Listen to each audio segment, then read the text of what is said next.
पाहतोय दक्षिण आफ्रिकेने इतिहास घडवलेला आहे। क्रिकेट संदर्भातली एक सगळ्यात मोठी बातमी, वर्ल्ड टेस्ट चॅम्पियनशिपवर आफ्रिकेनं नाव कोरलेलं आहे। अंतिम सामन्यात बलाढ्य ऑस्ट्रेलियाला त्यांनी धूळ चारलेली आहे। शतकवीर मारक्रम आणि बहुमा रबाडा यावेळी आपण पाहतोय दक्षिण आफ्रिकेने इतिहास घडवलेला आहे। अंतिम सामन्यात बलाढ्य ऑस्ट्रेलियाला धूळ चारलेली आहे। वर्ल्ड टेस्ट चॅम्पियनशिपवर आपलं नाव कोरलंय। या संदर्भात ताजे अपडेट देतो आपले प्रतिनिधी अमर काणे। अमर, यावेळी विजयाचे शिल्पकार कोण कोण ठरले असं म्हणावं? खरं तर ॲडन मार्क्रमची जी इनिंग होती ती अफलातून होती। संपूर्ण टेस्ट मॅच बघायला गेलो तर 300च्या वरती एकही टीम जाऊ शकलेली नव्हती।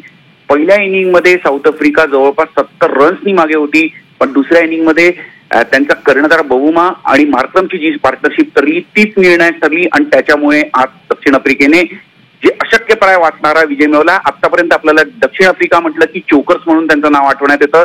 अनेकदा अनेक ICC ट्रॉफीमध्ये ते अखेरच्या टप्प्यापर्यंत पोहोचले, पण कुठेतरी विजेतेपद मिळवू ते शकले। पण अक्षरशः ही मॅच खेचून आणली दक्षिण आफ्रिकेने। आणि सगळ्यात महत्वाचं म्हणजे मूर्ती लहान पण कीर्ती महान असं काही कर्तृत्व त्यांच्या कॅप्टननी करून दाखवलेलं आहे। अक्षरशः एका पायावर तो केलेला आहे, कारण की एका पायाला त्याचा जखमी झाला होता। त्यानंतर त्यांनी जी 66 रनची खेळी केली ती पण अतिशय महत्वाची होती।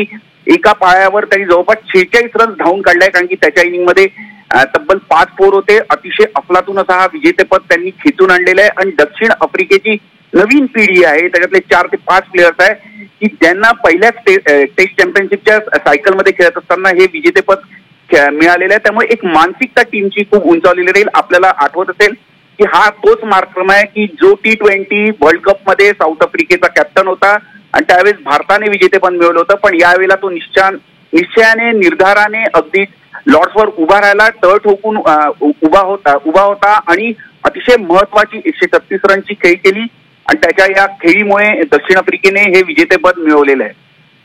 निश्चित धन्यवाद अमर ताजे अपडेट देण्यासाठी। मात्र आपण पाहतोय यावेळी वर्ल्ड टेस्ट चॅम्पियनशिपवर आफ्रिकेने आपलं नाव कोरलेलं आहे। अंतिम सामन्यात बलाढ्य ऑस्ट्रेलियाला धूळ चारलेली आहे।